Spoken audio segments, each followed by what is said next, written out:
రేవంత్ రెడ్డి ఉద్యోగాలు ఇచ్చినా అంటుండు. ఆయన ఇచ్చిన వాటిల్లో నోటిఫికేషన్ ఇచ్చింది బీఆర్ఎస్, పరీక్ష పెట్టింది బీఆర్ఎస్, ఫిజికల్ టెస్ట్ పెట్టింది బీఆర్ఎస్, ఫలితాలు ఇచ్చింది బీఆర్ఎస్, కాయిదాలు వంచింది రేవంత్ రెడ్డి. అది 60,000 ఇచ్చినా అంటాడు. ఎస్ఐ కానిస్టేబుల్ ఉద్యోగాలు బీఆర్ఎస్ ప్రభుత్వమే అన్ని పరీక్షలు నిర్వహించిన 15,400 ఉద్యోగాలు బీఆర్ఎస్ నోటిఫికేషన్ ఇచ్చింది. 9,000 గురుకుల ఉద్యోగాలు బీఆర్ఎస్ నోటిఫికేషన్ ఇచ్చింది. 8,000 గ్రూప్ 4 ఉద్యోగాలు బీఆర్ఎస్ నోటిఫికేషన్ ఇచ్చింది. అదేవిధంగా హెల్త్ డిపార్ట్మెంట్ లో స్టాఫ్ నర్సులు, పారామెడికల్ సిబ్బంది 7,000 ఉద్యోగాలు బీఆర్ఎస్ ఇచ్చింది. జేఎల్ 1300 బీఆర్ఎస్ ప్రభుత్వం ఇచ్చింది. 6,000 డిఎస్సి ఉద్యోగాలు బీఆర్ఎస్ ప్రభుత్వం ఇచ్చింది. ఇవన్నీ బీఆర్ఎస్ ప్రభుత్వమే నోటిఫికేషన్లు ఇస్తే వాటికి కాయిదాలు పంచి నేను ఉద్యోగాలు ఇచ్చిన అంటాడు. అచ్చంగా కాంగ్రెస్ నోటిఫికేషన్ ఇచ్చి కాంగ్రెసే ఉద్యోగాలు ఇచ్చింది. కేవలం డిఎస్సిలో 5,000 ఉద్యోగాలు మాత్రమే. దానికి 60,000 70,000 ఇచ్చినమని ఇవాళ అబద్ధాలు చెప్తూ గోబల్స్ ప్రచారం చేస్తా ఉన్నారు. నిజాలు ఎప్పటికైనా నిజాలే ఉంటాయి. ఎంతకాలం మోసం చేయలేవు, ఒకసారి చేయగలుగుతావు.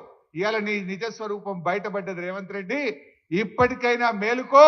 నిరుద్యోగ యువకులకు ఇచ్చిన హామీ ప్రకారంగా వెంటనే 2 లక్షల ప్రభుత్వ ఉద్యోగాలను భర్తీ చేయాలని ఈ వేదిక నుంచి మీ అందరి పక్షాన డిమాండ్ చేస్తా ఉన్నాం.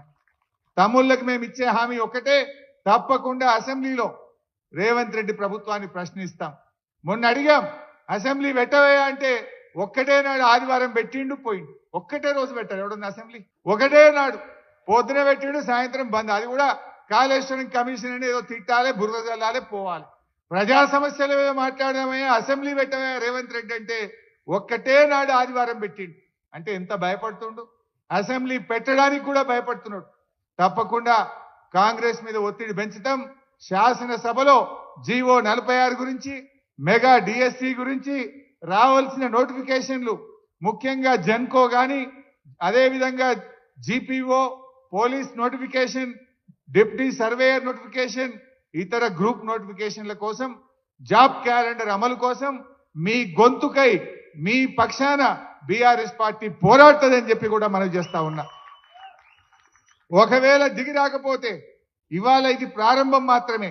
అన్ని జిల్లాల్లో కూడా ఈ రోజు మనం ఏదైతే నిరుద్యోగ బాకీ కార్డును మనం విడుదల చేశామో, ఈ నిరుద్యోగ బాకీ కార్డును రాష్ట్రంలో అన్ని జిల్లా కేంద్రాల్లో కూడా పెట్టి యువతను ఏకం